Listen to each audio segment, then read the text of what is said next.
मैं इस समय महाराजगंज जनपद के जाने माने होम्योपैथिक चिकित्सक डॉक्टर हेमंत श्रीवास्तव के पास मौजूद हूँ। और आज देखा जाए तो इनके पास हर एक बीमारी के मरीज आते हैं, लेकिन यदि स्टोन की बात की जाए तो महाराजगंज में ही नहीं बल्कि पूरे उत्तर प्रदेश में इनका एक अलग नाम है। अगर इनके वहाँ एक दिन में देखा जाए तो सबसे अधिक संख्या यदि किसी मरीज की होती है तो वह पथरी वालों की होती है।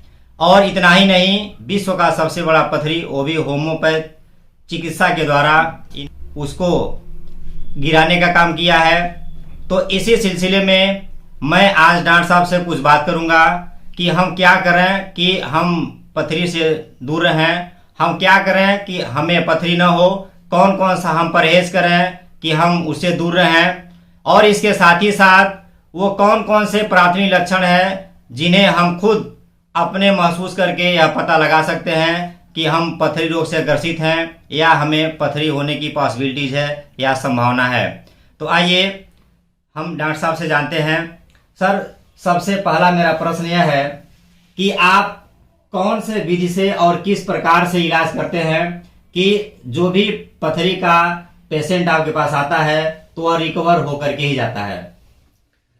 सबसे पहले बहुत बहुत धन्यवाद आप सभी लोगों को कि आप लोग हमारे पास आए और हमारे माध्यम से लोगों को काफ़ी जानकारियाँ मिलेंगी और उन लोगों को जानकारियाँ मिलेंगी जो पथरी रोग से बहुत ग्रसित हैं और तरह तरह के विधि अपनाते हैं, ऑपरेशन के लिए जाते हैं और ऑपरेशन कराने के बाद भी वो फिर से पथरी उनको बनती है। तो उन मरीजों को काफ़ी लाभ मिलेगा इस आपके माध्यम से। तो विधि की बात करें तो मैं इसमें होम्योपैथिक चिकित्सा के द्वारा ही लोगों का इलाज करता हूँ और खासकर सभी बीमारियों में है इसका इलाज। बट अगर पथरी की बात की जाए तो पथरी में इसका काफ़ी अच्छा इलाज है और काफ़ी लोगों को लाभ भी मिला है। प्रतिदिन अच्छे अच्छे लोग आते हैं जिनको मतलब पथरियों से परेशान हो चुके हैं और उनके दर्द से, उनकी दिक्कतों से परेशान रहते हैं, वो लोग हमारे पास आते हैं इलाज के लिए और काफ़ी अच्छा लाभ मिलता है। जी सर, मेरा अगला प्रश्न आपसे यह है कि पथरी बनती कैसे है?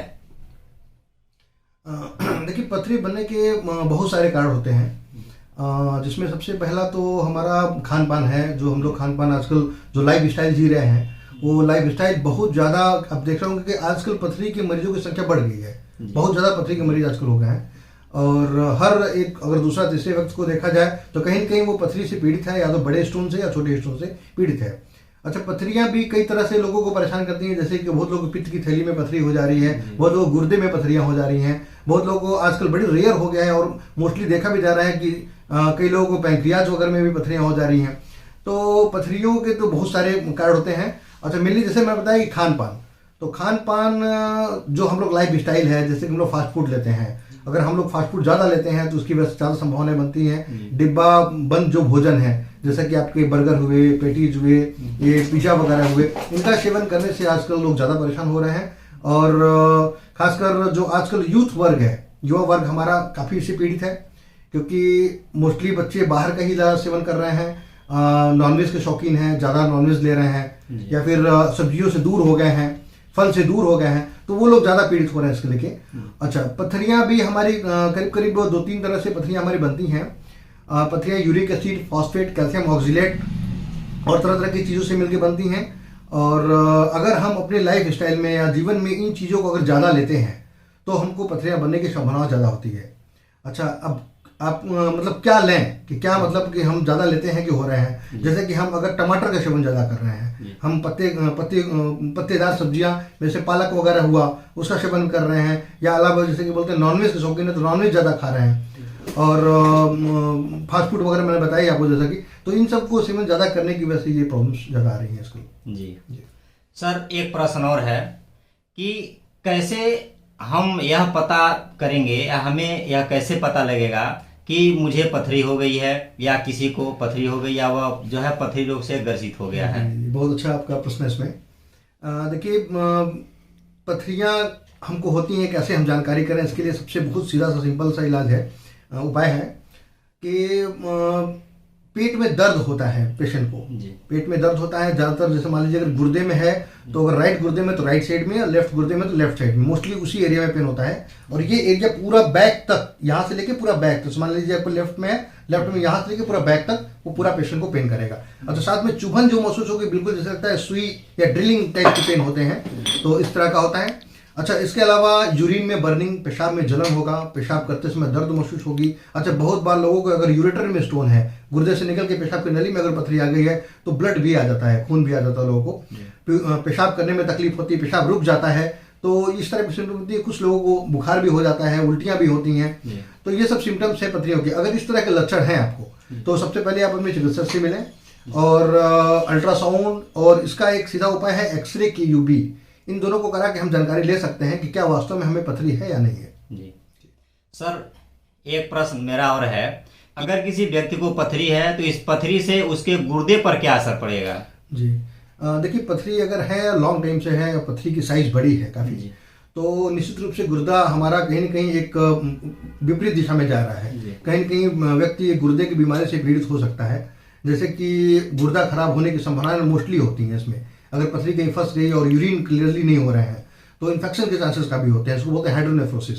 हाइड्रोनेफ्रोसिस अगर ज़्यादा बढ़ गया तो कहीं ना कहीं ये गुर्दे को हमारे डिस्टर्ब करेगा, क्रिएटिनिन लेवल हमारा बढ़ेगा, और धीरे धीरे गुर्दा हमारा खराब होने की स्थिति हो सकती है। तो इसलिए अगर आपको इस टाइप के लक्षण होते हैं, पेशाब में जलन, पेट में दर्द होना, या फिर उल्टियाँ वगैरह या ऐसी सिम्टम्स कुछ भी लगती हैं, तो आप तुरंत अपने डॉक्टर से सलाह लें, और ज़्यादा से ज़्यादा मतलब पानी का सेवन करें। तो आप इन सब चीज़ों करते हैं तो फिर आपका बच सकते हैं, और आपका गुर्दा भी बच सकता है। जी सर, मेरा सबसे एक आखिरी प्रश्न है कि हम कौन कौन से परहेज करें, हम क्या खाएं या क्या हम न खाएं जिससे हम पथरी से दूर रहें, हम पथरी के शिकार न हों? देखिए आजकल मैं सबको सलाह दूंगा कि पथरी से अगर आपको बचना है, आप चाहते हैं कि पथरी हमको ना हो, तो सबसे पहला उपाय जो है वो है पानी। पानी का सेवन बढ़ाइए, कम से कम 10 से 11 गिलास पानी तो पीजिए।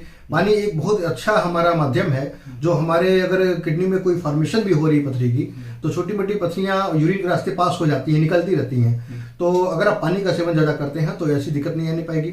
दूसरी चीज़, नींबू पानी ले सकते हैं आप, संतरा मौसमी ले सकते हैं, फ्रूट्स का सेवन कर सकते हैं। फ्रूट्स बहुत अच्छा माध्यम होता है पथरी को डिजॉल्व करने के लिए, पथरी को निकालने के लिए। तो मैक्सिमम लोगों को पथरियाँ बनती है। देखिए हमारा जो तराई बेल्ट है, पानी की बहुत समस्याएं हैं यहाँ पे, लोग पानी के लिए मतलब परेशान रहते हैं, पानी का लेवल में कई प्रॉब्लम्स हैं। और हिमालयन बेल्ट हमारा जो है, जो हमारा हिमालय के साइड की जो भी बेल्ट है, वो लोग भी पथरी से परेशान रहते हैं, कहीं कहीं वाटर में भी दिक्कतें हैं। तो पानी को कोशिश करें कि आप प्योरीफाइड वाटर लें आप, और पानी ज़्यादा लें। पानी ज़्यादा लेंगे तो आपको ऐसी दिक्कतें नहीं आएंगी। अच्छा, इसके अलावा खान पान में मैंने परहेज बताई रखा है कि ये चीज़ें आप इनको अगर परहेज करते हैं तो आपको होने के चांसेस नहीं होंगे। अच्छा, इसके अलावा फ्रूट्स ले सकते हैं आप, सलाद, अपने भोजन में सलाद का मतलब मात्रा बढ़ाइए, सलाद ज़्यादा लीजिए। तो ये सब आप लिया करें तो ऐसी कोई दिक्कत नहीं होने पाएगी। जी। तो आप देख रहे थे world record holder doctor Hemant Shrivastava को। मुझे उम्मीद है कि आपको इस वीडियो से वो जानकारी मिली होगी